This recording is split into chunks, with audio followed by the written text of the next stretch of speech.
ইলাহা ইল্লাল্লাহ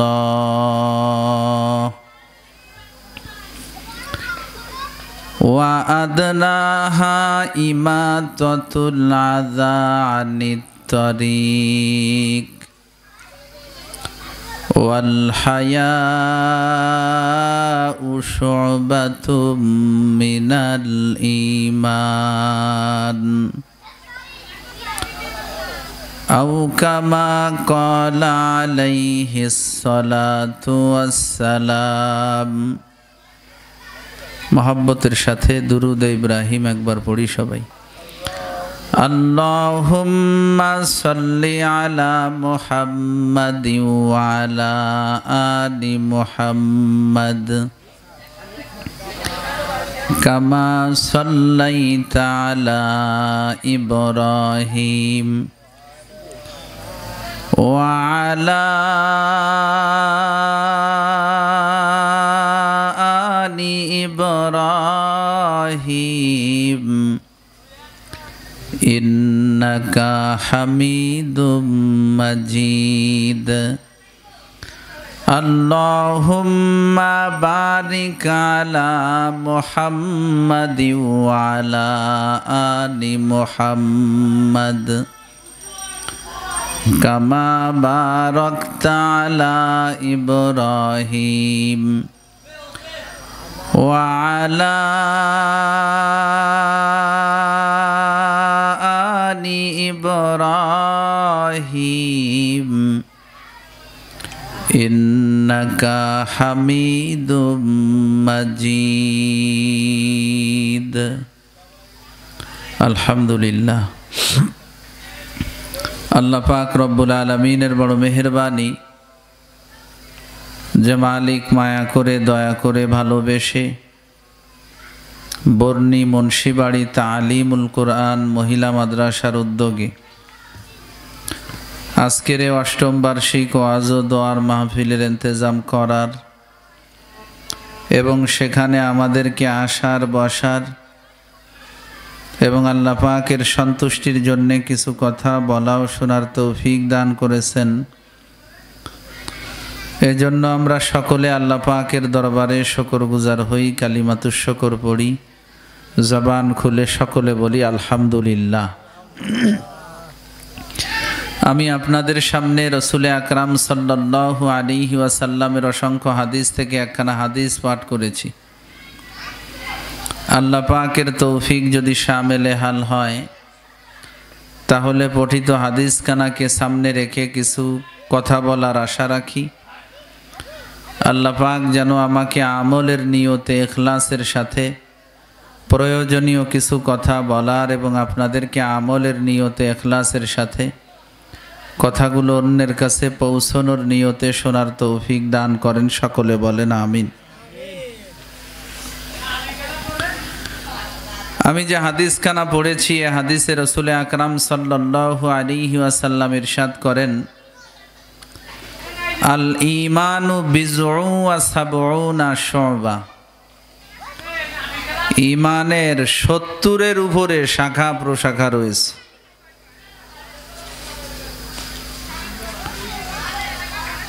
ঈমানের চাহিদা অনুযায়ী করার মতো কাজের সংখ্যা ৭০-এর অধিক রয়েছে।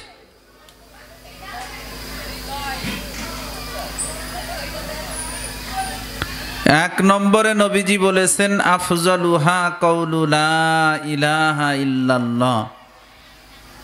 এই শাখা প্রশাখাগুলোর ভিতরে সর্বোত্তম শাখা হলো এ কথার সাক্ষ্য দেওয়া যে আল্লাহ ছাড়া কোনো মাবুদ নেই।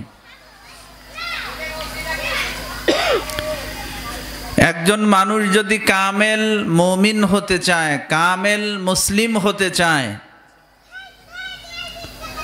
তাহলে তার করার মতো আমল আছে অনেক। আজ আমরা শুধু ঈমানের চাহিদা অনুযায়ী ২-৪টা কাজ করতে পারলেই হইছে। মনে করি যে আমি তো সবচাইতে বড় ইমানদার, সবচাইতে বড় মুসলমান। একজনে শুধু 5 ওয়াক্ত নামাজ পড়ে, এতেই সে মনে করছে যে এলাকার ভিতরে সবচাইতে দিনদার মানুষ আমি। কিন্তু ইসলামের গুরুত্বপূর্ণ একটা বিষয় নামাজ, কিন্তু এক নামাজই সব না। কেউ শুধু নামাজ পড়েই চিন্তা করতে পারবে না যে আমি সব করে ফেলছি। কেউ শুধু রোজা রেখেই মনে করতে পারবে না যে আমি ইসলামের ইমানের সব করে ফেলছি। শরীয়তে ইসলামীর ভিতরে মৌলিক বিষয় হইতেছে 5টা। কয়টা বলেন? 5টা। একটা হলো ঈমানিয়াত, আর একটা ইবাদত, আর একটা মুআমালাত, আর একটা মুআশারাত, আর একটা হলো আখলাকিয়াত। 5টা জিনিস। ঈমানিয়াত মানুষের বিশ্বাসের একটা সাইড আছে। ইবাদত এটা দ্বিতীয় একটা বিষয়, যেমন নামাজ, রোজা, হজ, যাকাত। মুআমালাত তথা লেনদেন, হালাল রুজি, আমি যা খাই, আমি যে ব্যবসা বাণিজ্য চাকরি বাকরি করি, এগুলো তো ইসলামী তরিকায় হতে হবে।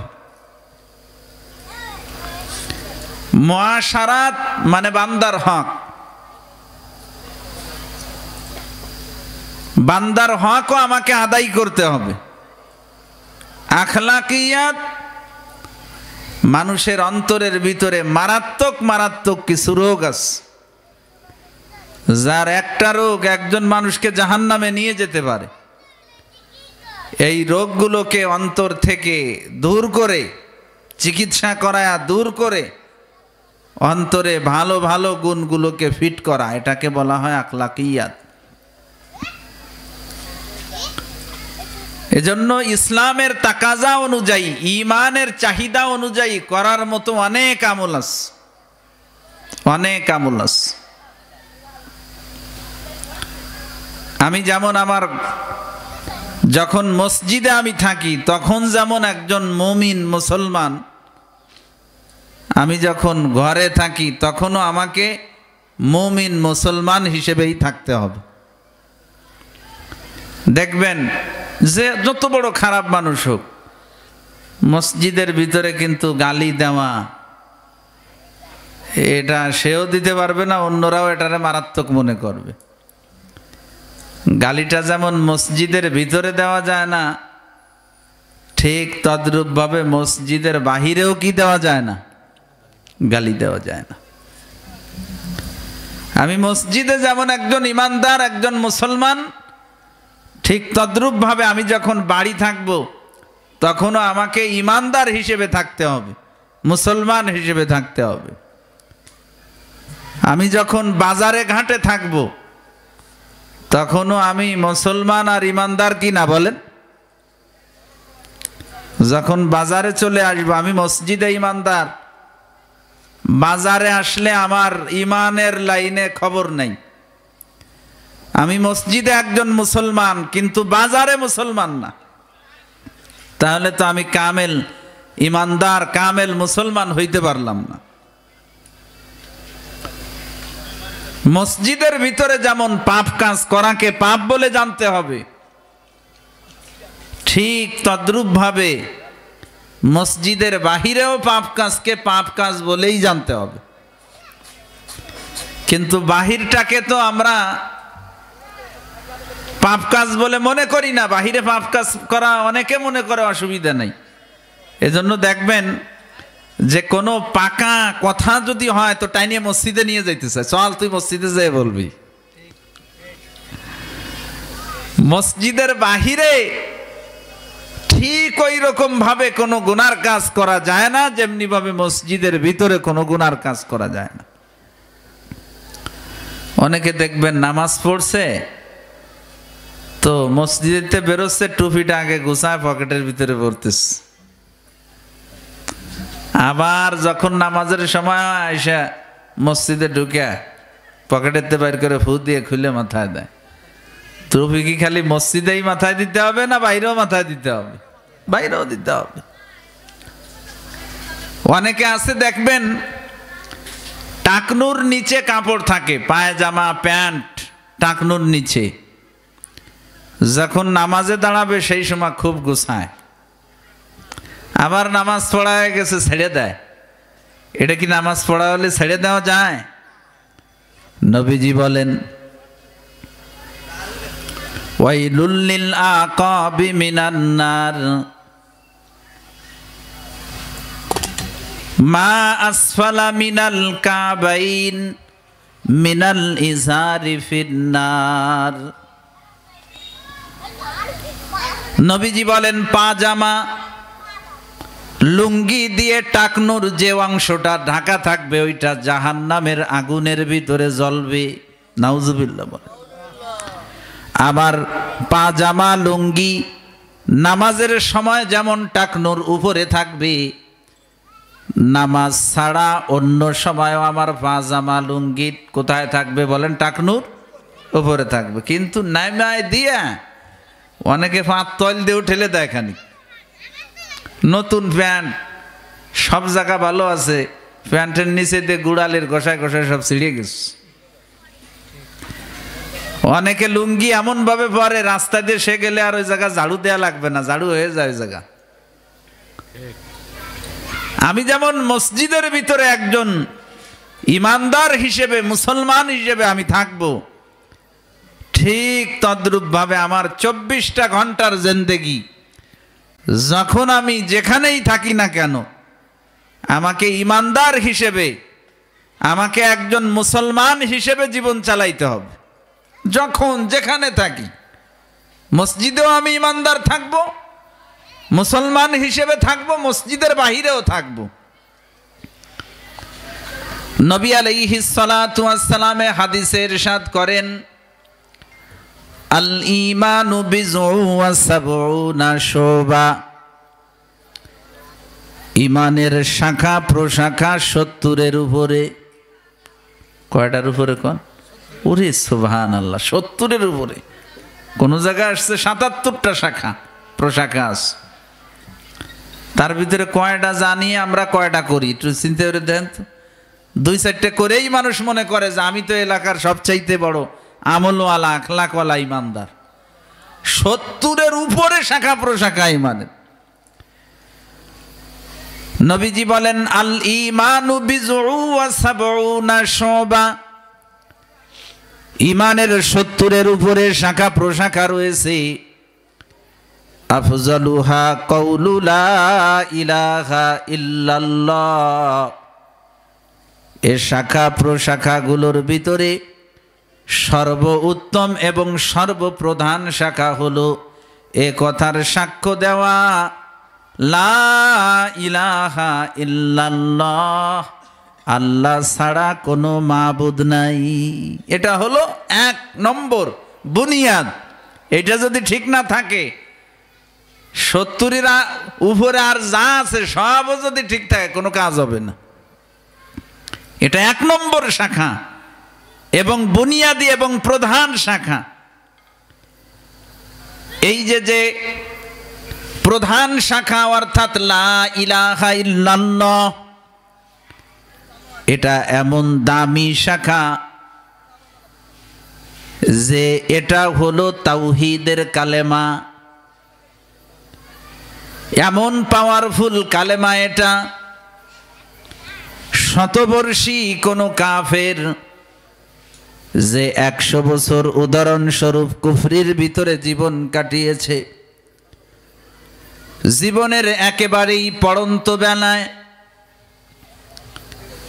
দুনিয়া থেকে যখন তার চলে যাওয়ার সময় হয়েছে, ওই মুহূর্তেও যদি সে অন্তরে বিশ্বাস রেখে মধুর কালেমাটা একবার পড়তে পারে, আমার আল্লাহ তার 100 বছরের গুনাহ কথাগুলোকে মাফ করে দিয়া ওই মানুষটাকে আমার আল্লাহ পাক জান্নাতি মানুষ হিসেবে কবুল করে নেবেন। এত দামি কালেমা, এটা এমন পাওয়ারফুল কালেমা যে কালেমা পড়ার আগে একজন মানুষ জাহান্নামী ছিল, যখনই কালেমাটা পড়ে ফেলে লোকটা তখনই জান্নাতি মানুষ হয়ে যায়। সুবহানাল্লাহ।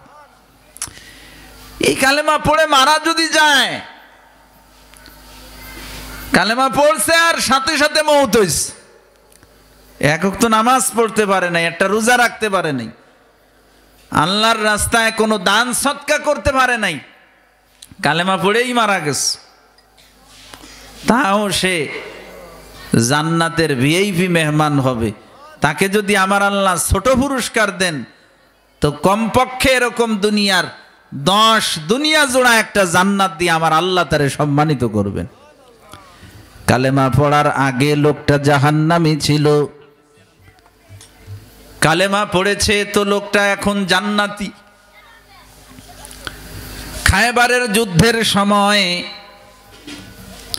প্রিয় নবী সাল্লাল্লাহু আলাইহি ওয়াসাল্লাম সাহাবায়ে কেরামদেরকে নিয়ে খায়বার অবরোধ করেছেন। খায়বারের এক বকরির রাখাল বকরি চড়াবে বলে বের হয়েছে বাইরে। বকরি নিয়ে যখন বের হয়েছে তো তখন দেখে অনেকগুলো তাঁবু, লোকজন দেখা যায়। সে চিন্তা করলো কারা আসছে, কেন আসছে, আমি একটু যাই তাদের কাছে যে একটু খবর নেই যে তারা কেন কি উদ্দেশ্যে আসছে। যে সাহাবায়ে কেরামদের সাথে সাক্ষাৎ, যে বলে আপনারা কারা, আপনাদের নেতা কে? সাহাবায়ে কেরামরা বললেন আমরা মুসলমান, আমাদের নেতা হলেন মুহাম্মাদুর রাসূলুল্লাহ সাল্লাল্লাহু আলাইহি ওয়াসাল্লাম। রাখাল বলে তিনি কোথায় আছেন? নবীজির সাহাবীরা বললেন তিনি ওই তাঁবুতে আছেন, আপনি সেখানে গেলে তার সাথে সাক্ষাৎ করতে পারবেন।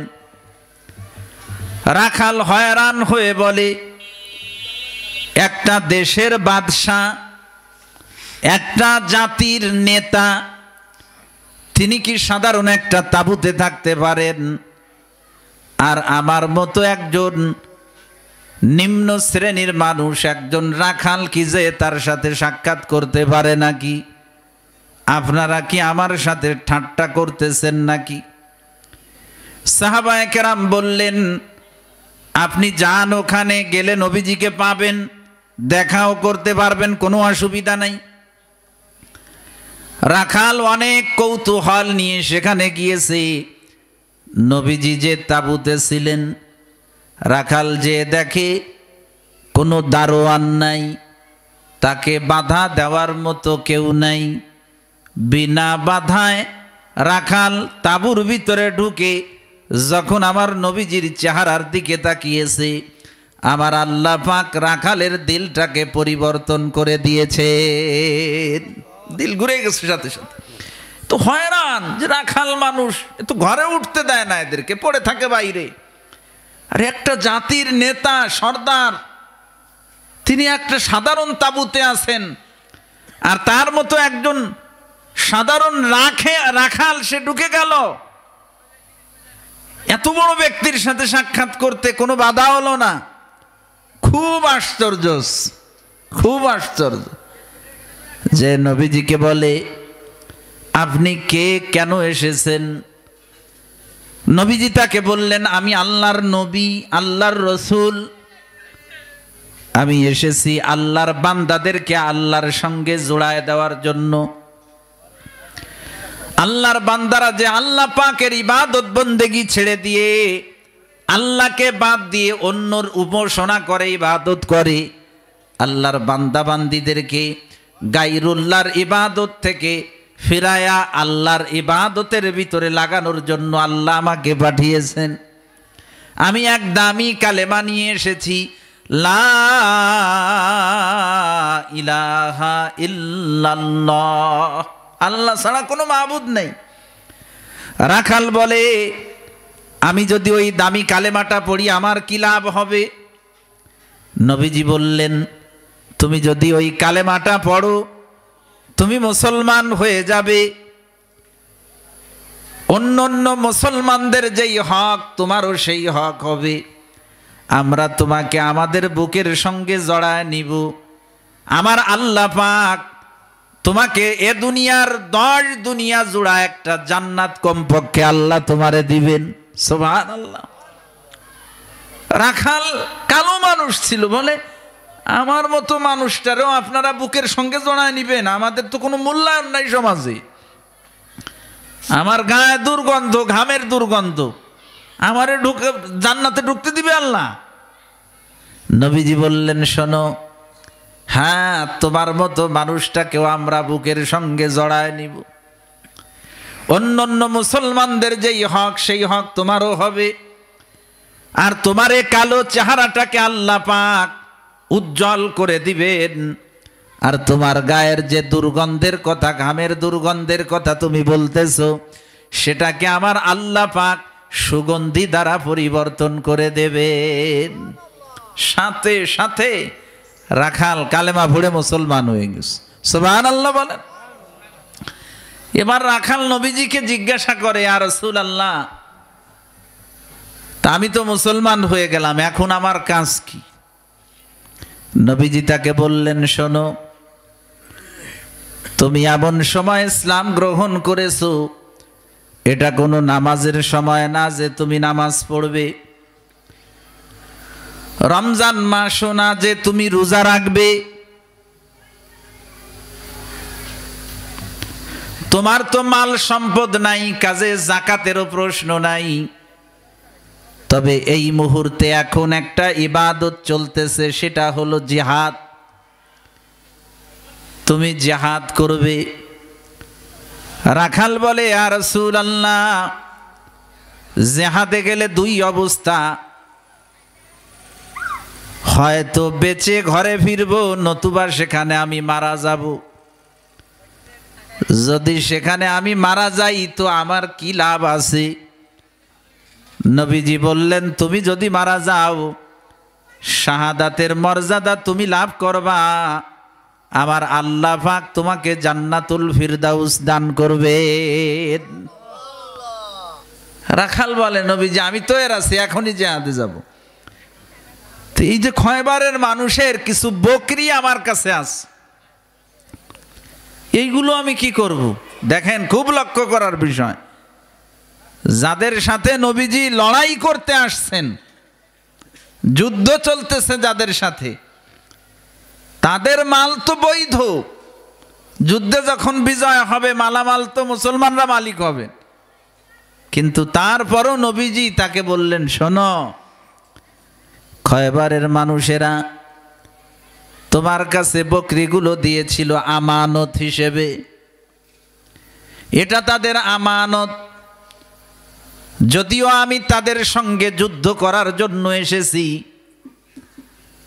কিন্তু এই বকরিগুলো যেহেতু তোমার কাছে আমানত ছিল, এটা ফেরত দিতে হবে তাদেরকে। যাও তুমি বকরিগুলোকে শহরে নিয়ে ছেড়ে দাও, তারপরে চলে আসো। শহরে ছেড়ে দিলে বকরিগুলো চিনে বাড়ি ফিরতে পারবে, তুমি চলে আসবা। রাখাল বকরিগুলো নিয়ে শহরে ছেড়ে দিয়ে জিহাদের ময়দানে যুদ্ধ করেছে। যুদ্ধ যখন শেষ হয়ে গেছে, নবীজি তার অভ্যাস অনুযায়ী ময়দানটাকে দেখতেছেন। ময়দানে কোথায় কে অবস্থায় আছে, কে শাহাদাত বরণ করেছেন, কেউ অসুস্থ অবস্থায় আছে, নবীজি দেখার জন্য বের হয়েছেন। হঠাৎ করে নবীজি এক জায়গায় লক্ষ্য করলেন, সাহাবায়ে কেরামদের ভিড়, অনেক সাহাবীরা এক জায়গায় দাঁড়ানো। নবীজি তাদেরকে বললেন, তোমরা এত মানুষ এখানে এক জায়গায় কেন? সাহাবায়ে কেরামরা নবীজিকে বললেন, ইয়া রাসূলুল্লাহ, নবীজি এখানে একজন লোক মৃত্যু অবস্থায় পড়ে আছে, যুদ্ধের সময় লক্ষ্য করেছি আমাদের পক্ষ নিয়ে সে লড়াই করেছে, কিন্তু আমরা তো কেউ তাকে চিনি না। নবীজি সাহাবীদেরকে বললেন, তোমরা একটু সরো, আমাকে একটু দেখতে দাও। নবীজি সাহাবীদেরকে সরায় দিয়া যখন সেই লোকটার কাছে গিয়েছেন, নবীজি দেখেন ওই রাখাল সেখানে মৃত্যু অবস্থায় পড়ে আছে। নবীজি সাহাবীদেরকে বলতেছেন, ও সাহাবায়ে কেরামরা শোনো, তোমরা তো সবাই বলতেছো তোমরা এই লোকটাকে কেউ চিনো না, কিন্তু আমি আল্লাহর রসুল সাক্ষ্য দিতেছি আমি তাকে চিনি, সে একজন মুসলমান। নবীজি যখন এ কথা বলতেছিলেন, নবীজির চোখ দিয়ে টপ টপ করে পানি পড়তেছিল। নবীজি রাখালের চেহারার দিকে তাকায় সাহাবীদেরকে বলতেছেন, শোনো, আমি তাকে চিনি, তোমরা যদিও কেউ তাকে চিনো না, আমি নবী সাক্ষ্য দিতেছি সে এমন একজন মুসলমান, ইসলাম গ্রহণের পরে এক ওয়াক্ত নামাজ সে পড়তে পারে নাই, ইসলাম গ্রহণের পরে একটা রোজা সে রাখতে পারে নাই, ইসলাম গ্রহণের পরে একটা পয়সা সে আল্লাহর রাস্তায় খরচ করতে পারে নাই, কিন্তু আমি নবী সাক্ষ্য দিতেছি, আমি দেখতেছি যে সে আল্লাহ তাআলার জান্নাতুল ফিরদাউসে আছে, আমি তাকে চিনি। ও আমার ভাইয়েরা, পবিত্র হাদিস শরীফে নবীজি এই কালেমার শাহাদাতের কথা 1 নম্বরে বলেছেন যে ঈমানের 70-এর উপরে শাখা প্রশাখা রয়েছে, সর্বোত্তম শাখা হলো এ কথার সাক্ষ্য দেওয়া লা ইলাহা ইল্লাল্লাহ। এটা এমন এক দামি কালেমা, এ কালেমাটা পড়ার আগেও একজন মানুষ যদি জাহান্নামী মানুষ থাকে, কালেমাটা পড়ে ফেলবে তো সাথে সাথে সে জান্নাতি মানুষ হয়ে যাবে। 100 বছর কেন, 1000 বছরও যদি কেউ পায় আর 1000 বছরও কুফরি করে, আল্লাহর নাফরমানির ভিতরে জীবন কাটায়, হায়াত যত লম্বাই হোক না কেন, সারা জীবন আল্লাহর নাফরমানি করেছে, জীবনের কোনো এক মুহূর্তে যদি আল্লাহ তাকে বুঝ দেন, তার যদি হিদায়াত নসিব হয়, সে যদি এ কালেমাটা পড়ে, আমার আল্লাহ পাক সাথে সাথে তার পিছনের জীবনের সব গুনাহ মাফ করে দিয়া তাকে জান্নাতি মানুষ হিসেবে কবুল করে নেবে। বড় দামি কালেমা, কিন্তু আফসোস এই কালেমাটাও আমরা অনেকে সঠিকভাবে পড়তে পারি না।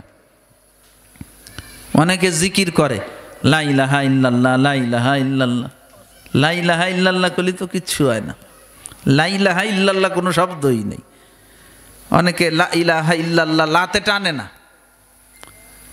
লা ইলাহা ইল্লাল্লাহর অর্থ হলো আল্লাহ ছাড়া কোনো মাবুদ নাই, আল্লাহ ছাড়া কোনো মাবুদ নাই, ইবাদতের উপযুক্ত কেউ নাই। আর লা ইলাহা ইল্লাল্লাহর অর্থ হলো আল্লাহ ছাড়া অবশ্যই মাবুদ আছে।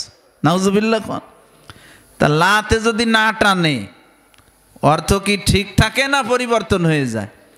এমন পরিবর্তন হয়ে যায় যে পুরো উল্টে যায়। এ কালেমায় বোঝানো হয়েছে আল্লাহ ছাড়া কোনো মাবুদ নাই, আর সে তাড়াতাড়ি দ্রুততা করার জন্য যা পড়ছে তার অর্থ হলো আল্লাহ ছাড়া অবশ্যই মাবুদ আছে। এজন্য কালেমাটা পড়বেন ধীরে সুস্থে সুন্দর করে, লা ইলাহা ইল্লাল্লাহ বলেন, লা ইলাহা ইল্লাল্লাহ, লা ইলাহা ইল্লাল্লাহ, লা ইলাহা ইল্লাল্লাহ। আপনি তাসবিহ নিয়ে বসেছেন, একটু বসেন তো এক সময়, নিরিবিরি বসে এ মধুর নামটার জিকির করেন, দেখেন কত মজা লাগে, কত মজা লাগে। লা ইলাহা ইল্লাল্লাহ, লা ইলাহা ইল্লাল্লাহ, লা ইলাহা ইল্লাল্লাহ। বেশি বেশি পড়বেন এ কালেমা। আল্লাহর কোন বান্দা যখন এ কালেমা পড়ে, সাথে সাথে একজন ফেরেশতা তার কালেমাটাকে নিয়ে আসমানের দিকে যান। ওই সময় একজন ফেরেশতা আসমান থেকে নামেন, জমিন থেকে যেই ফেরেশতা উঠতেছে এই ফেরেশতার সাথে তার সাক্ষাৎ হয়। কালেমাটা আল্লাহ পাকের কাছে নিয়ে যাইতেছি, আপনি কোথায় যান? আসমান থেকে যে ফেরেশতা নামেন ওই ফেরেশতা বলেন, তুমি যেই লোকটার কালেমা নিয়া আল্লাহর কাছে যাইতেছো, আমি আল্লাহর কাছ থেকে ওই লোকটার ক্ষমার ঘোষণা নিয়ে জমিনে নামতেছি। সুবহানাল্লাহ। এ মধুর কালেমা, পবিত্র কালেমাটা বেশি বেশি করে পড়বেন। মানুষের জীবন যেভাবে চলে তার মৌত কিন্তু সেভাবে হয়। জীবনটা যদি পবিত্র কালেমার উপরে করতে পারেন, যখনই সময় পাবেন এ তাওহীদের কালেমার জিকির করবেন। যদি কালেমা বেশি বেশি করে পড়তে পারেন তো এ কালেমার তাকাজার চাহিদা অনুযায়ী আপনার জীবন চলবে। আর আল্লাহ পাকের মেহেরবানিতে ইনশাআল্লাহ মৃত্যুর সময়ও কালেমা নসিব হবে। আর এ তাওহীদি কালেমা যদি কারোর মৃত্যুর সময় নসিব হয়, নবীজি বলেন, মান কানা আখিরু কালামিহি লা ইলাহা ইল্লাল্লাহ দাখালাল জান্নাহ। যে ব্যক্তির জীবনের শেষ কথা হবে লা ইলাহা ইল্লাল্লাহ, ওই ব্যক্তি আল্লাহর জান্নাতের ভিতরে ঢুকবে। সুবহানাল্লাহ বলেন। এজন্য বেশি বেশি করে পড়বেন, তাসবিহ পড়বেন। তাসবিহ আছে না, 100 দানার তাসবিহ আছে, এটা সাথে রাখবেন। কিছু মানুষ বোঝে না, কোরআন হাদিসের কোনো জ্ঞান নাই, এরা মনে করে যে তাসবিহ বুঝি টিপা যায় না।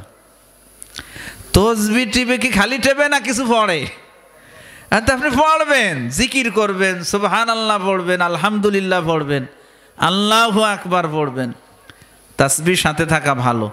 তাসবিহকে আরবিতে মুজাক্কিরা বলে, মানে ও আল্লাহরে ডাকার কথা স্মরণ করায় দেয়। যাকে তাসবিহ যারা ব্যবহার করেন তারা দেখবেন এমনি গাফেল অবস্থায় হাঁটতেছেন, পকেটে কোনো কারণে আপনি হাত দিচ্ছেন, হঠাৎ করে তাসবিহর সাথে আপনার হাতটা পড়ছে, সাথে সাথে আল্লাহরে ডাকার কথা মনে হয়। ডাকার কথা মনে হয় না বলেন? বেশি বেশি করে আল্লাহ পাকের নাম জপবেন। এ তাওহীদের কালেমাটা বেশি বেশি করে পড়বেন। মৃত্যুর সময় যদি কালেমা নসিব হয়ে যায় আপনার, বিনা কষ্টে বিনা আযাবে আপনি আল্লাহর জান্নাতে ঢুকে যাইতে পারবেন। নবীজি বলেন, ঈমানের 70-এর উপরে শাখা প্রশাখা রয়েছে। আফজালুহা কাউলু লা ইলাহা ইল্লাল্লাহ। এ শাখা প্রশাখাগুলোর ভিতরে সর্বশ্রেষ্ঠ শাখা হলো এ কথার সাক্ষ্য দেওয়া, এ কথা বলা যে আল্লাহ ছাড়া কোনো মাবুদ নাই, আল্লাহ ছাড়া কোনো মাবুদ নাই। এ লা ইলাহা ইল্লাল্লাহর অর্থ হলো লা মাবুদা ইল্লাল্লাহ, আল্লাহ ছাড়া কোনো মাবুদ নাই। লা নাখাফু ইল্লাল্লাহ, আল্লাহ ছাড়া কাউকে ভয় করি না। লা ইলাহা ইল্লাল্লাহর অর্থ হলো আল্লাহ ছাড়া কারোর উপরে ভরসা করি না। ভরসা করি একমাত্র কার উপরে বলেন? ভয় করব তো দুনিয়ার বুকে কাকে ভয় করব? শুধুমাত্র কাকে বলেন? আল্লাহকে। কালেমা যার ভিতরে ঢুকার মতো ঢুকবে, দুনিয়ার কোনো কিছুকে সে ভয় পাবে না, কোনো কিছুকে সে ভয় পাবে না। পরিস্থিতি যত মারাত্মক হোক তার ভিতরে কোনো ভয় থাকবে না, কারণ সে ভয় করে কাকে? আর সে ভরসাও করবে কার উপরে? আল্লাহর উপরে। বুখারী শরীফে হাদিস, নবী আলাইহিস সালাতু ওয়াস সালাম সাহাবায়ে কেরামদেরকে নিয়ে জিহাদের ময়দান থেকে ফিরতেছেন।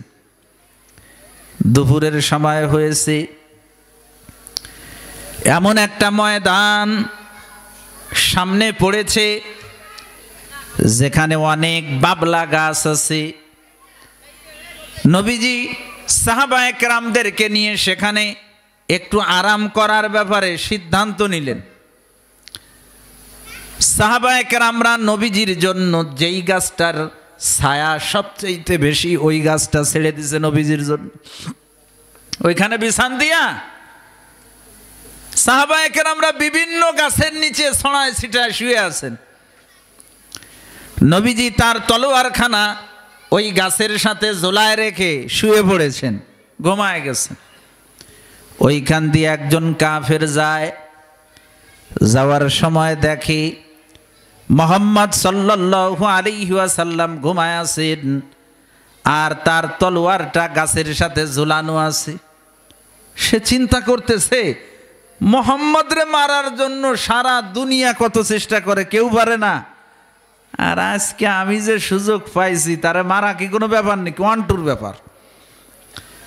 হে যাই আসতে ওই বাবলা গাছ থেকে নবীজির তলোয়ারখানা ঝুলানো ছিল নিয়া কোষ মুক্ত করস, খাপ খুলে ফেলস।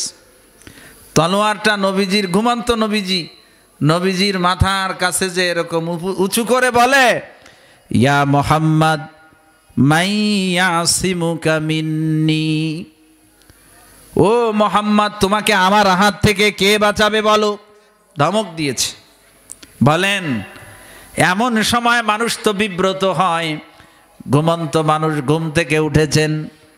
দুনিয়ার আমরা কোনো সাধারণ মানুষ হলে তো বলতাম, ভাই দাঁড়াও, কি হয়েছে দেখতিস, কি এরকম করো, কি হয়েছে দেখতিস। কিন্তু আমার নবীজির দিলের ভিতরে আছেন কে বলেন? লোকটা নবীজিকে ধমক দিয়ে বলে, মাইয়া সিমুকা মিন্নি, মুহাম্মদ রে আমার হাত থেকে তোমাকে কে বাঁচাবে? নবীজি নির্ভয়ে সাথে সাথে বলে দিলেন, আল্লাহ। আমাকে কে বাঁচাবে বলেন? কারণ নবীর দিলের ভিতরে কে আছেন? নবীজি ভয় করেন একমাত্র কাকে? আল্লাহকে। যখনই বলছেন আল্লাহ, আর কিচ্ছু নবীজি বলেন না, খালি বলছেন আল্লাহ, সাথে সাথে ওই লোকের হাত কাঁপতে কাঁপতে কাঁপতে কাঁপতে তলোয়ার ওই জায়গায় পড়ে গেছে। নবীজি এবার তলোয়ারটা নিজে উঠাইছেন হাত দিয়া, উঠায়া ওই লোকটাকে বললেন, তুমি বলো মাইয়া সিমুকা মিন্নি, এখন আমার হাত থেকে তোমাকে কে বাঁচাবে? ওর দিলের ভিতরে তো আল্লাহ নাই। ওর দিলে কি আল্লাহ আছে? ও আল্লাহর কথা কইতে পারবে? ওর ভিতরে কি আল্লাহর উপরে সেই ভরসা আছে? ও তো কইতে পারবে না। ও বলে যে মুহাম্মদ সাল্লাল্লাহু আলাইহি সাল্লাম, আপনার সাথে যত দুশ্মনী করি আমরা, সারা পৃথিবীর মানুষ আমরা ভালো করে জানি আপনার মতো লোক হয় না, আপনি আমারে মারবেন না। আমি যতই আপনারা মারতে আপনি আমারে মারবেন না, আমি জানি। আপনিও ভালো, আপনার বংশের লোকও ভালো। আমার প্রিয় নবীজি লোকটাকে কিছুই বলেন নাই, ছেড়ে দিছেন। পরবর্তীতে ওই লোক তার বংশের লোকজন নিয়ে এসে নবীজির কাছে মুসলমান হয়ে গেছে। মুসলমান লা ইলাহা ইল্লাল্লাহ বলেছি তো আমার অন্তরের ভিতরে এই বিশ্বাস থাকতে হবে যে জিন্দেগিতে ভরসা করব তো একমাত্র কার উপরে করব? এ বিশ্বাস আমার অন্তর ভিতরে আনতে হবে। আমাদেরকে রিজিক দেন একমাত্র কে? রিজিক দাতা কেউ নাই একমাত্র আল্লাহ ছাড়া। একমাত্র কে ছাড়া বলেন? আল্লাহ ছাড়া। এ পবিত্র কালেমার জিকির বেশি বেশি করে করবেন। যত বেশি পাক কালেমার জিকির করতে পারবেন, অন্তরের ভিতরে কালেমা যত বদ্ধমূল হবে, এ কালেমার তাকাজা আর চাহিদা অনুযায়ী আপনি তত আমল করতে পারবেন। নবী মুসা আলাইহিস সালাতু ওয়াস সালাম আল্লাহ পাককে বললেন, রব্বুল আলামিন আপনি আমাকে একটা কালেমা শিক্ষা দেন, এমন কালেমা যেই কালেমা পড়ে আমি আপনাকে ডাকবো, আর কেউ আপনাকে ডাকবে না। আল্লাহ পাক বললেন, মুসা তুমি বেশি বেশি করে লা ইলাহা ইল্লাল্লাহ পড়ো। মুসা নবী বললেন, আল্লাহ আপনি তো যে কালেমা দিচ্ছেন এ কালেমা তো সবাই পড়ে, আমি তো আপনার কাছে এমন এক কালেমা চেয়েছি যে কালেমা আমি ছাড়া আর কেউ পড়বে না। আল্লাহ পাক বললেন, মুসা এ কালেমাকে তুমি কি মনে করেছো? তুমি কি জানো এ কালেমার ওজন কত বেশি? 7 তবক আসমান জমিন যদি এক পাল্লায় রেখে দেওয়া হয়, আর এ কালেমাটাকে যদি আর এক পাল্লায় রেখে দেওয়া হয়, 7 তবক আসমান জমিনের চাইতে এ কালেমার পাল্লাটা বেশি ভারী হয়ে যাবে। এ পবিত্র কালেমা বেশি বেশি করে পড়বেন। সামনে রমজান আসতেছে না? আল্লাহ যেন আমাদেরকে রমজান পর্যন্ত পৌঁছায় দেন, বলেন আমিন। সবাই দোয়া পড়েন, আল্লাহুম্মা বারিক লানা ফি রজব ওয়া শাবান ওয়া বাল্লিগনা রমাদান। আল্লাহুম্মা বারিক লানা ফি রজব ওয়া শাবান ওয়া বাল্লিগনা রমাদান। এ দোয়ার অর্থ হলো, আল্লাহ রজব মাসে শাবান মাসে আপনি আমাদেরকে বরকত দেন, আর আমাদেরকে আপনি রমজান মাস পর্যন্ত পৌঁছায় দেন। রমজান হলো বড় বরকতের মাস, নেকি কামাই করার সিজন। নবীজি বলেন, মান তাকাররাবা ফীহি বিখসলাতিম মিনাল খায়র কানা কামান আদ্দা ফারিজাতান ফীমা সাওয়া। রমজান মাসে যদি কোনো ব্যক্তি একটা নফল ইবাদত করে, অন্য মাসে একটা ফরজ ইবাদত করলে যে সওয়াব হয়, আল্লাহ পাক তার আমলনামায় সেই পরিমাণ সওয়াব দান করবেন। ওয়ামান আদ্দা ফারিজাতান ফীহি কানা কামান আদ্দা সাবঈনা ফারিজাতান ফীমা সাওয়া। রমজান মাসে যদি কোনো ব্যক্তি একটা ফরজ ইবাদত করে, অন্য মাসে 70টা ফরজ ইবাদত করলে যে নেকি হয়, আল্লাহ পাক তাকে সেই পরিমাণ নেকি দান করবেন। এই রমজান মাসে নবীজি 4টে কাজ বেশি বেশি করে করতে বলছেন। তার ভিতরে একটা কাজ আছে এই কালেমা বেশি বেশি পড়া। নবীজি বলেছেন, ইস্তাকসিরু ফীহি মিন আরবাই খিসাল। উম্মতেরা, রমজান মাস যদি তোমরা পাও, রমজান মাসে 4টে কাজ তোমরা বেশি বেশি করে করবা। খসলাতানে তুরজুনা বিহিমা রাব্বাকুম। 2টা কাজ দ্বারা তোমরা তোমাদের রব আল্লাহ পাককে রাজি ও খুশি করবা।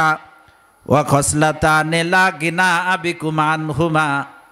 আর 2টা কাজ তোমাদের না করে উপায় নাই। ফাম্মাল খসলাতানিল্লাতানি তুরজুনা বিহিমা রাব্বাকুম ফাশাহাদাতু আল্লাহ ইলাহা ইল্লাল্লাহ।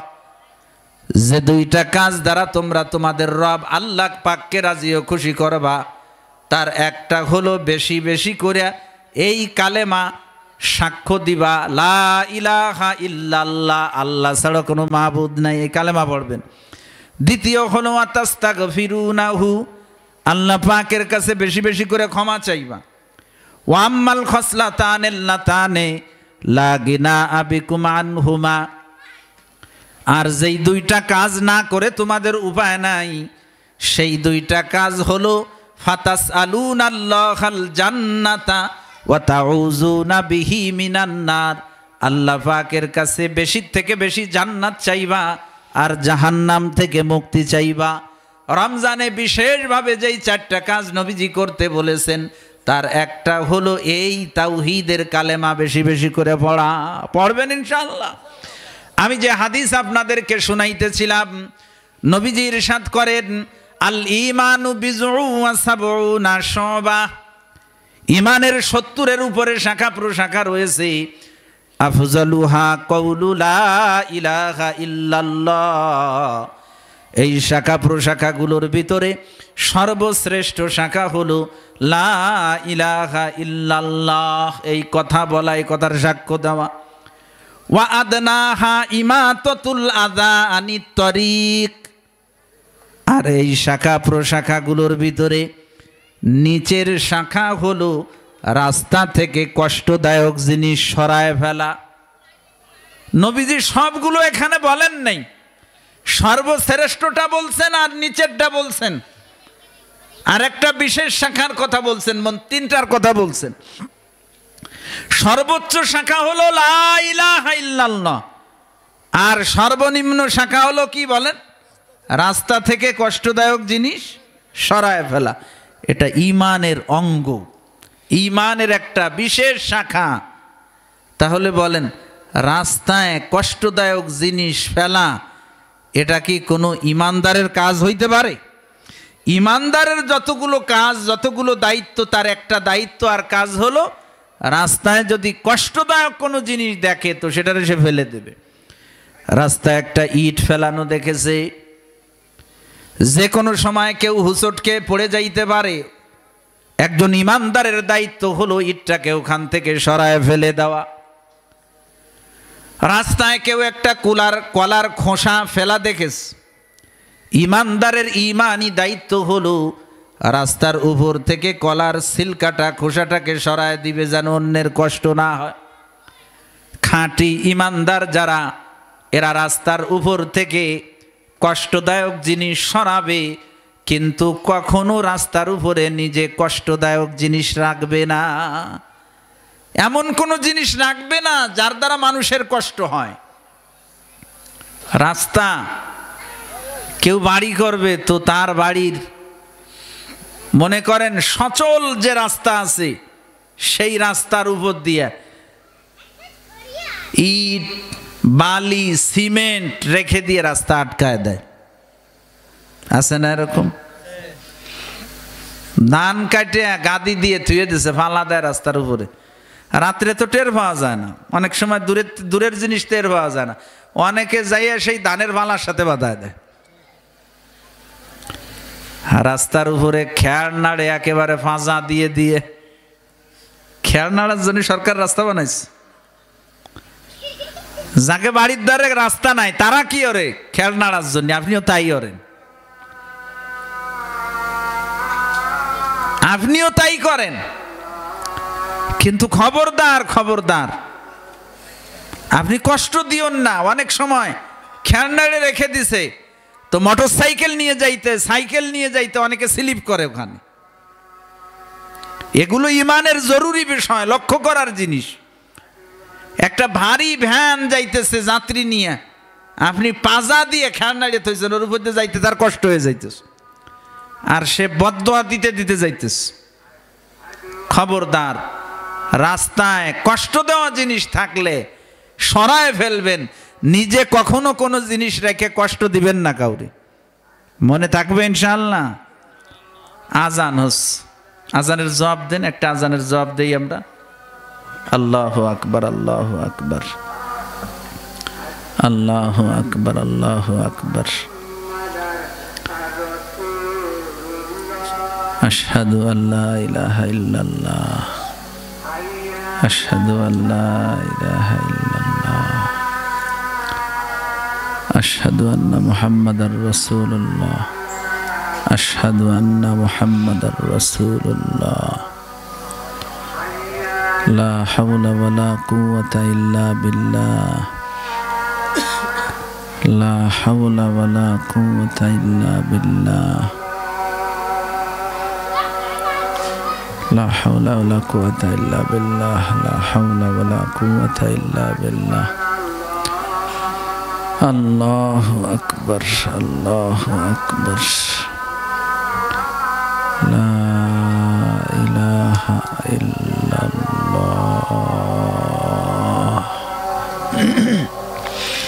আল্লাহুম্মা সাল্লি ওয়া সাল্লিম ওয়া বারিক আলা সাইয়্যিদিনা মুহাম্মাদিন ওয়া আলিহি ওয়া সাহবিহি আজমাইন। اللهم رب هذه الدعوة التامة والصلاة القائمة آت محمدا الوسيلة والفضيلة وابعثه مقاما محمودا الذي وعدته إنك لا تخلف الميعاد اللهم إنا نسألك العافية في الدنيا والآخرة। আজানের জবাব দিবেন ইনশাআল্লাহ। মহল্লায় তো অনেক আজান হয়, কমপক্ষে একটা আজানের জবাব দিবেন। আজানের জবাব যদি কেউ দেয়, হাদিস শরীফে আসছে আজানের জবাব দিতে হয় কিভাবে? মুয়াজ্জিন যা বলবে আপনিও তাই বলবেন, মুয়াজ্জিন যা বলবে আপনিও তাই বলবেন। শুধু হাইয়া আলাস সালাহ আর হাইয়া আলাল ফালাহ এর জায়গায় লা হাওলা ওয়ালা কুওয়াতা ইল্লা বিল্লাহ পড়বেন। আর ফজরের আজানে আসসালাতু খায়রুম মিনান নাউম এর স্থানে সদাক্তা ওয়া বাররতা, অনেকে কয় বারকতা, বারকতা না, সদাক্তা ওয়া বাররতা, এভাবে আজানের জবাবটা দিবেন। এরপরে দুরূদ শরীফ পড়বেন। অনেকে আজানের জবাব দেওয়ার ক্ষেত্রে আশহাদু আন্না মুহাম্মাদার রাসূলুল্লাহ যখন বলে ওই সময় সাল্লাল্লাহু আলাইহি ওয়াসাল্লাম বলে, কিন্তু আশহাদু আন্না মুহাম্মাদার রাসূলুল্লাহর জবাব সাল্লাল্লাহু আলাইহি ওয়াসাল্লাম না, বরং আশহাদু আন্না মুহাম্মাদার রাসূলুল্লাহর জবাব কি দিতে হবে বলেন? আশহাদু আন্না মুহাম্মাদার রাসূলুল্লাহ। হ্যাঁ, দুরূদ শরীফ পড়বেন তো শেষে, আজানের জবাব যখন দেওয়া হয়ে যাবে তারপরে দুরূদ শরীফ পড়বেন। দুরূদ শরীফ পড়ে দোয়া পড়বেন। আল্লাহুম্মা রাব্বা হাযিহি দাওয়াতি তাম্মাহ ওয়াস সালাতিল কাইমাহ আতি মুহাম্মাদানিল ওয়াসিলাতা ওয়াল ফাযিলা ওয়াবআথহু মাকামাম মাহমুদানিল্লাযী ওয়া'আদতা ইন্নাকা লা তুখলিফুল মিআদ। দোয়া কিন্তু এইটুক। বিভিন্ন সময় রেডিও বা বিভিন্ন কিছুতে আপনারা একটা শব্দ বেশি পাইবেন, এই ওয়াদ-দারাজাতার রাফিয়া বলে, এটা হাদিস শরীফে নাই। এই শব্দটা বাড়ানো যাবে না। আবার অনেকে বাড়ায় ওয়ারযুকনা শাফাআতাহু ইয়াউমাল কিয়ামা, এটাও বাড়ানো যাবে না। আজানের জবাবের ভিতরে নাই এগুলো। তো কেউ যদি আজানের জবাব দেয়, জবাব দেওয়ার পরে দুরূদ শরীফ পড়ে এই দোয়াটা পড়ে, নবীজি ইরশাদ করেন যে ওই লোকটার সুপারিশ করা আমার জন্য ওয়াজিব হয়, আমি তার সুপারিশ করব কিয়ামতের মাঠে। মুহাদ্দিসিনে কেরামরা বলেছেন যে নবীজির সুপারিশ দ্বারা তো উপকৃত হবে ঈমানদাররা, কোনো বেঈমানরা না। সুতরাং এ আমলের উপরে যদি কেউ যত্নবান হয়, আর নবীজি যেহেতু বলছেন সুপারিশ করবেন, তো আল্লাহর কাছে এটা আশাবাদী আমরা যে আল্লাহ ওই লোকটাকে ঈমানি মওত দান করবেন। এই জন্য অনেক আমল আছে, দেখতে ছোট মনে হয়, কিন্তু পুরস্কারটা অনেক বড়। এজন্য আমরা আজানের জবাব দিব তো ইনশাআল্লাহ। আল্লাহ আমাদেরকে তৌফিক দান করেন, বলেন আমিন। আমি যে কথা আপনাদেরকে শোনাইতেছিলাম, নবীজি ইরশাদ করেন ওয়া আদনাহা ইমাতাতুল আযানিত তরিক, ইমানের শাখা প্রশাখাগুলোর ভিতরে নিচের শাখা হলো রাস্তা থেকে কষ্টদায়ক জিনিস সরায় ফেলতে হবে। রাস্তা থেকে কষ্টদায়ক জিনিস সরায় ফেলা এটা ইমানের একটা বিশেষ শাখা। রাস্তায় কষ্ট দেওয়া জিনিস রাখা এটা কুফরির শাখা, ইমানের শাখা না। কোনো ইমানদার কামেল মোমেন, কামেল মুসলমান, একজন পূর্ণ ইমানদার কখনো রাস্তায় কষ্টদায়ক জিনিস রাখতে পারে না। সুতরাং রাস্তায় কেউ কখনো কষ্টদায়ক জিনিস রাখবো না, বরং যদি কখনো কোনো জায়গায় দেখি তো সেটাকে সরায় ফেলবো। পারবো তো ইনশাআল্লাহ? আল্লাহ তৌফিক দান করেন আমাদেরকে, বলেন আমিন।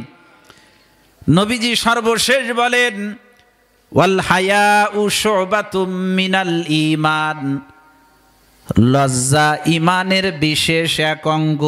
লজ্জা ইমানের বিশেষ একটা অঙ্গ, বিশেষ একটা শাখা। এই লজ্জা এমন শাখা, মানুষের ভিতরে যদি লজ্জা থাকে হাজারো পাপের থেকে সে লজ্জার কারণে বেঁচে যাইতে পারে। আর লজ্জা যদি মানুষের না থাকে তো তার কোনো পাপ করতে বাধে না, তার কোনো রকমের লাগে না। শরীয়ত গর্হিত কাজগুলো, শরীয়ত যে সকল কাজগুলো নিষিদ্ধ করেছে, একজন লজ্জাশীল মানুষ কখনো করতে পারবে না, যার ভিতরে লজ্জা আছে। যেমন মনে করেন জিনা, ব্যভিচার, অত্যন্ত নিকৃষ্ট এবং খারাপ কাজ, সম্পূর্ণ হারাম কাজ। নির্লজ্জ আর বেহায়া যারা হয় তাদের তো মুসলমান হওয়ার পরও সে নির্লজ্জ বেহায়া, যে কারণে জিনা ব্যভিচার করতে তার কোনো রকমের লাগে না, জিনা ব্যভিচার করতেছে। কিন্তু একজন কাফেরও যদি তার ভিতরে লজ্জা থাকে সে এই কাজ করতে পারে না।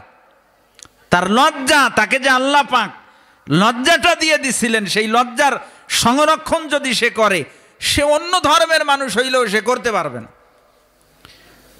লজ্জা ইমানের বিশেষ অঙ্গ। নবীজি বলেছেন ইজালাম তাস্তাহি ফাসনা মা শিতা, তোমার যদি লজ্জা না থাকে তো যা মনে চায় করো। নির্লজ্জ হইলে মানুষ যা মনে চায় তাই করতে পারে। লজ্জা ইমানের গুরুত্বপূর্ণ একটা শাখা। এই লজ্জাটাকে আমরা ধরে রাখি। অনেকের ভিতরে লজ্জা আছে, এই লজ্জাটা কিন্তু শরী লজ্জা হইতে হবে। শরী লজ্জা মানে শরীয়ত যে লজ্জাকে সাপোর্ট করে সেইটা হইতে হবে। শরীয়ত যে লজ্জাকে সাপোর্ট করে না, ওটা লজ্জার ভিতরে পড়ে না। একজন মহিলা ওয়াজ নসিহত শুনে বুঝেছে পর্দা করা দরকার, বেপর্দায় চলা যাবে না, এটা শরীয়তে জায়েজ নাই।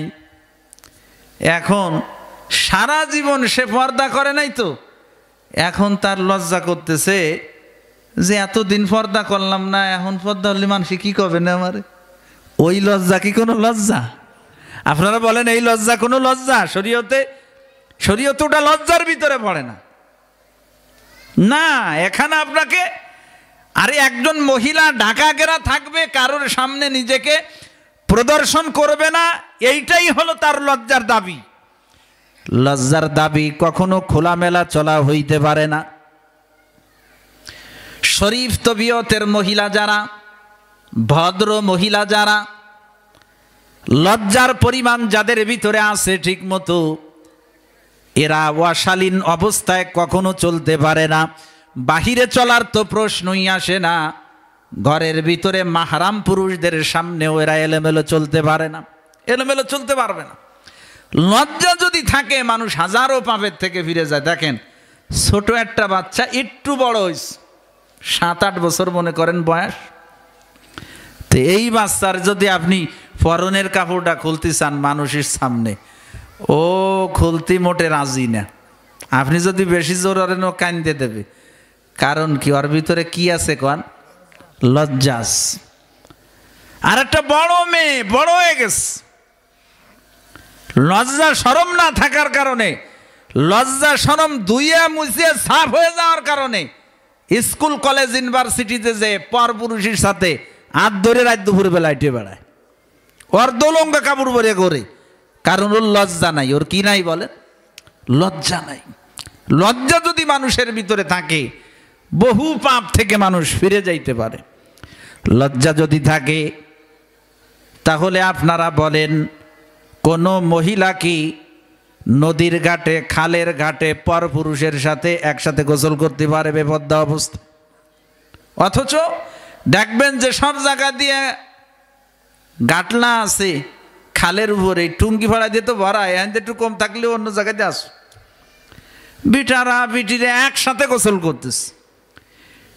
এবারে কি ধুয়ে ফাল্লায় গেল লজ্জাটুক। এমনি তো কোনো সময় বোরকা পরে না, এমনি চলে, তাই বলে এই পরের বিটারা গোসল করতেছে, তাকে সাথে মিলিয়ে মিশা একসাথে একজন মহিলা গোসল করতে পারে, এটা কল্পনা আসে কিভাবে মানুষের? লজ্জা শরম থাকা চাই। আমার মা বোনেরা যারা পর্দার আড়ালে রয়েছেন, লজ্জা ঈমানপূর্ণ শাখা। ওয়াল হায়াউ শুবাতুম মিনাল ঈমান, ওয়াল হায়াউ শুবাতুন আযীমাতুম মিনাল ঈমান। লজ্জা হলো ঈমানের বিশেষ একটা অংশ, বিশেষ একটা শাখা। আমার মা বোনেরা নিজেদের ভিতরে লজ্জা শরম যেটা আল্লাহ পাক সৃষ্টিগতভাবে দিয়ে দিয়েছেন, ওইটাকে ধরে রাখেন। খবরদার খবরদার ফাহেসা চলাফেরা করবেন না, বেপর্দায় চলাফেরা করবেন না। কখনো নিজের সতীত্ব যেন নষ্ট না হয়, এদিকে খেয়াল রাখবেন। শরীয়তের হুকুম আহকামগুলোকে মেনে চলবেন। বেপর্দা হবেন না, বেহায়া হবেন না। স্বামী দেশে থাকুক বিদেশে থাকুক, যেখানেই থাকুক না কেন নিজের সতীত্বের হেফাজত করবেন। বিনা প্রয়োজনে রাস্তাঘাটে বাইরে যাবেন না। প্রয়োজনে যদি যাইতে হয় অবশ্যই শরী পর্দা করে বের হবেন। আপনাকে আল্লাহ পাক বেদামি বানান নাই, আল্লাহ পাক আপনাকে দামি বানাইছেন, যে কারণে আল্লাহ পাক আপনাকে একটু ঢাকিয়ে ঘিরে রাখতে চাচ্ছেন। দামি জিনিস কি কেউ রাস্তাঘাটে ফেলায় রাখে বলেন? কেউ ফেলায় রাখে না। স্বর্ণের অলংকার দামি জিনিস রাস্তাঘাটে কেউ ফেলায় রাখে?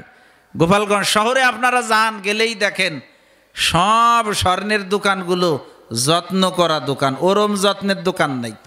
চার কোনায় দিয়ে গ্লাস দিয়ে আটকানো, আবার স্বর্ণ টর্ণ যা রাখছে তাও আবার ভিতরে আলাদা গ্লাসের ভিতরে কত কায়দা করে রাখে, কারণ ওইটা দামি জিনিস।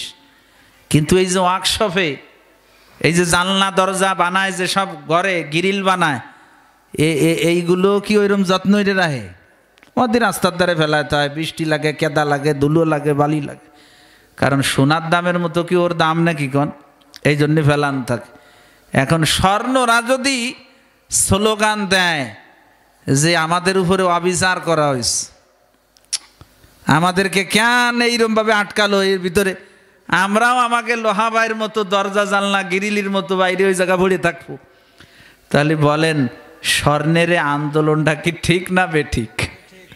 আমার মা বোনদেরকে আল্লাহ পাক পর্দা পুশিদার ভিতরে রেখে, ঘরের ভিতরে রেখে তাদেরকে মর্যাদা দিয়েছেন, তাদেরকে আল্লাহ রানী বানাইছেন, চাকরানি বানান নাই, রানী বানাইছেন। তারা ঘরে থাকবে, তারা হুকুম করবে, তাদের ছেলে পেলে, তাদের ঘরওয়ালারা তাদের জন্য বাজারের থেকে যে কাপড় চোপড় যা লাগুক সব কিনে নিয়ে আসবে।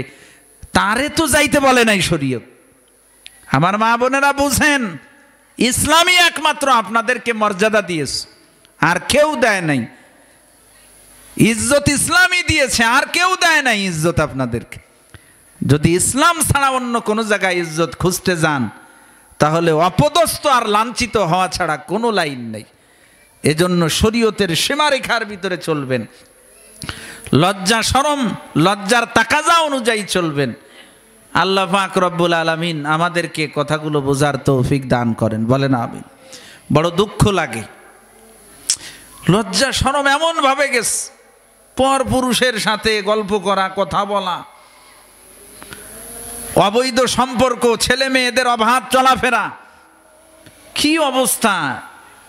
তো লজ্জাই লাগে, এটা সহ্য করা যায় না। পরিবেশটা আল্লাহ পাক ভালো করে দেন, বলেন আমিন। আল্লাহ পাক ভালো করে দেন, বলেন আমিন। আমরা যেন ঈমানের যে শাখা প্রশাখাগুলো রয়েছে, তিনটার কথা কিছু আলোচনা করলাম, আল্লাহ যেন ঈমানের সকল শাখা প্রশাখার চাহিদা অনুযায়ী আমাদেরকে আমল করার তৌফিক দান করেন। সকলে বলেন আমিন। ওয়া আখিরু দাওয়ানা আনিল হামদুলিল্লাহি রাব্বিল আলামিন।